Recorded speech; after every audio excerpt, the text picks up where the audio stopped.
Something big is brewing across North America, a conflict few thought possible in modern times. This time, it's not about oil, trade, or politics.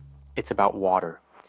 Millions of gallons are pouring from Canada's glaciers and snowcaps, feeding rivers that cross into the United States.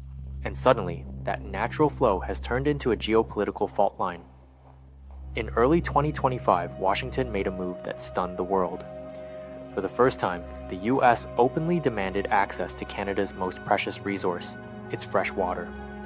And when Donald Trump described Canada's rivers as a giant faucet that should be turned south, Ottawa didn't stay quiet. Prime Minister Carney answered with 5 words that echoed across the continent: "Canada is not for sale." That defiant statement didn't just draw a line in the sand, it redrew the entire map of North American politics. Water, something we once believed stood above politics, is now being used as a weapon of influence. For decades, the Columbia River Treaty symbolized cross-border cooperation, balancing flood control and hydropower between the two nations. But earlier this year, negotiations abruptly froze. The U.S. government paused talks, claiming it was reviewing all international agreements. In reality, insiders say Washington wanted leverage. What began as a technical dispute has become something much larger, a contest for control over the future itself. Hey everyone, welcome back to the channel. Imagine this: rivers that have flowed naturally for centuries suddenly become political bargaining chips. It sounds absurd, until you realize it's happening right now. In February 2025, Trump's administration didn't just reopen trade arguments or tariffs. They went after Canada's water, hinting that America could tear up long-standing pacts like the Columbia River Treaty and even renegotiate access to the Great Lakes. The idea? To secure more fresh water for drought-ravaged states in the South. Behind closed doors, Trump reportedly compared the Columbia River system to a massive faucet that America had the right to turn. The moment those words leaked, panic spread through Ottawa. Within hours, Carney held a press briefing and responded directly: "Canada's resources are not commodities for sale. Not oil, not land, not water." That single statement transformed what looked like a technical disagreement into a matter of sovereignty. And while the fight over water made global headlines, another quiet transformation was taking shape in Canada's north, one that could permanently shift the balance of power on the continent.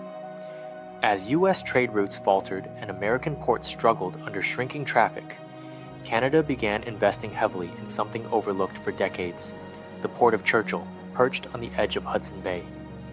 Once dismissed as an outdated outpost, Churchill is now being reimagined as a new northern gateway. Ottawa has already pledged over $50 million to modernize its infrastructure, while the Hudson Bay Railway, long a symbol of neglect, has been revitalized with more than $300 million in funding. But this isn't just about transport, it's a strategic statement. Partnerships with FedNav and the Arctic Gateway Group aim to transform Churchill into a key export corridor for liquefied natural gas, critical minerals, and Arctic shipping, thereby bypassing U.S. ports entirely.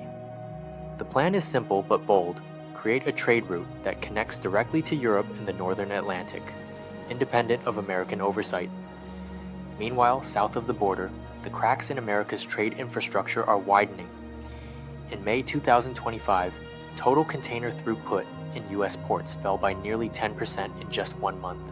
Los Angeles, once the heartbeat of global shipping, reported its lowest volumes in over 2 years. Chinese exports have dropped sharply amid renewed tensions, leaving U.S. ports underused and supply chains on the brink. The Port of Los Angeles Executive Director, Gene Soroka, warned that the country had 5 to 7 weeks of full inventory left. That's how fragile things have become. Against this backdrop, Canada's northern experiment suddenly looks visionary. What once seemed remote and impractical is now emerging as a model of resilience, a network less exposed to trade wars, tariffs, or global bottlenecks. Geography, long viewed as Canada's challenge, has become its greatest weapon. Shipping from Hudson Bay to Europe cuts travel time by days compared to routes through the U.S. East Coast. It also avoids congested waters, which are increasingly vulnerable to geopolitical tensions. Prime Minister Carney has been framing Churchill not as a side project, but as a pillar of Canada's economic independence. Every mile of rail restored and every ton of cargo moved northward reinforces a message. Canada no longer wants to depend on American infrastructure. This is about more than logistics, it's about leverage. But the deeper conflict is over something even more fundamental. As the U.S. doubles down on water demands, Canada faces a choice that could define its national identity. Trump's rhetoric portrays access to Canadian freshwater as essential to U.S. survival, especially as droughts intensify across the American West and South. That framing has turned what was once cooperation into confrontation. Carney's refusal to negotiate isn't just about defending resources, it's about defending sovereignty. Fresh water is not a bargaining chip, he said during a recent address. It's part of who we are. The message resonated deeply. Across Canada, public sentiment hardened. Polls show that 81% of Canadians support blocking any U.S. attempt to renegotiate water-sharing treaties. Hashtags like #WaterIsSovereignty are trending nationwide. For Carney, this moment is a turning point, a chance to define Canada not as America's resource supplier, but as a regional power setting its own agenda. Ottawa's actions match its words. Infrastructure projects once bogged down by regional politics are being fast-tracked as national strategic priorities. That classification gives them direct access to federal funding and legal protection from future political reversals. In effect, Canada is building a trade and transport shield, twin anchors in Montreal and Churchill designed to redirect global flows away from American choke points. Montreal, the traditional gateway to the Atlantic, handles the bulk of eastbound exports. Churchill, the Arctic arm, offers a faster, colder, but freer path, one that avoids dependence on U.S. ports or pipelines. Together, they represent a vision of sovereignty built not on isolation, but on selective independence. Canada is also linking this trade evolution to its natural resource strategy. Critical minerals, liquefied natural gas, and hydropower are being positioned as economic pillars, assets that can secure both revenue and diplomatic influence. But this comes with risk. Every step toward autonomy shifts the balance within North America. The closer Canada moves towards self-sufficiency, the greater the pressure from Washington will be. Independence has a price, and Carney knows it. The question now is how far Canada is willing to go. Can it defend its resources without provoking a confrontation? Or is this already the start of a quiet economic Cold War between two allies who no longer trust each other fully?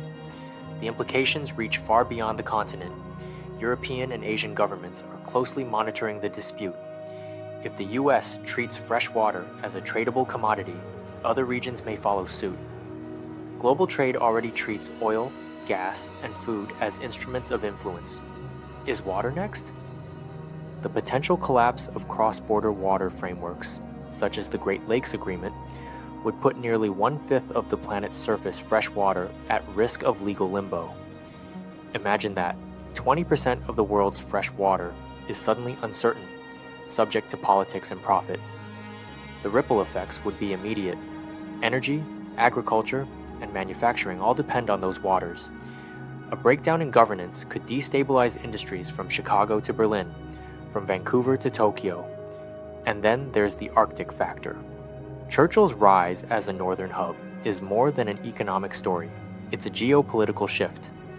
For the first time, Canada is positioning itself as both gatekeeper and guardian of northern trade routes that bypass the United States altogether. If successful, this transformation could redefine global logistics, shortening transatlantic routes, opening Arctic corridors, and reducing reliance on traditional ports like New York and Seattle. But it also places Canada in a delicate position, balancing independence with inevitable U.S. backlash. Because one thing is clear, Washington doesn't like losing control of supply chains or water. So here's the uncomfortable truth. We may be witnessing the dawn of the water century, a time when rivers, lakes, and melting ice become as politically charged as oil fields once were.